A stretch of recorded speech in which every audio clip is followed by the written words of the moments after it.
వందే మాతరం, జాతీయ జెండా, త్రివర్ణ పతాకం, మువ్వన్నెల జెండా.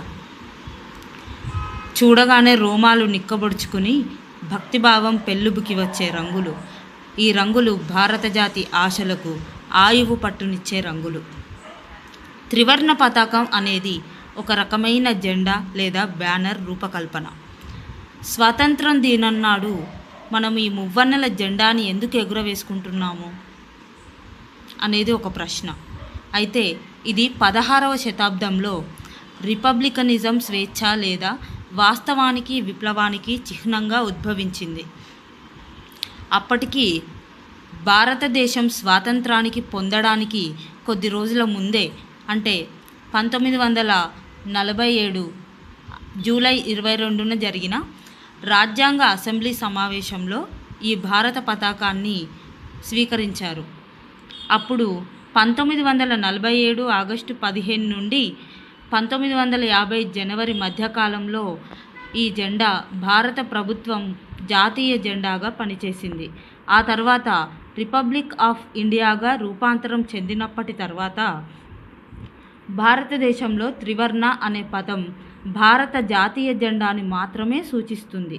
అయితే ఈ జెండాను రూపొందించిన రూపకర్త శ్రీ పింగళి వెంకయ్య గారు. ఈయన స్వస్థలం విజయవాడ బందర్ దగ్గరలో భట్ల పెనుమర్రు గ్రామం. ఆయన కుంకుమ పువ్వులోని కాషాయాన్ని, అలాగే స్వచ్ఛమైన మనసులోని తెలుపుని, అలాగే భారత క్షితిజ సమాంతర రేఖపై ఉన్న ఆకుపచ్చ రంగుని, అంటే సస్యశ్యామలంగా ఉన్న పాడి పంటల్ని చూసి ఆకుపచ్చ రంగుగా ఆయన ఎంచుకుని ఈ 3 రంగులు కలిగిన జెండాని రూపొందించారు. ఆ తరువాత హైదరాబాదుకు చెందిన సూరయ్య త్యాబ్జీ తెలుపు రంగులో చెరకా స్థానంలో సారనాథ్ స్తూపంలోని ధర్మచక్రాన్ని చేర్చి జెండాకి తుది రూపునిచ్చారు. నావీ బ్లూ రంగులో 24 ఆకులు గల అశోకుడి ధర్మచక్రం మన పూర్వ సంస్కృతికి సంకేతం కావడంతో జాతీయ పతాకంలో చేర్చబడింది.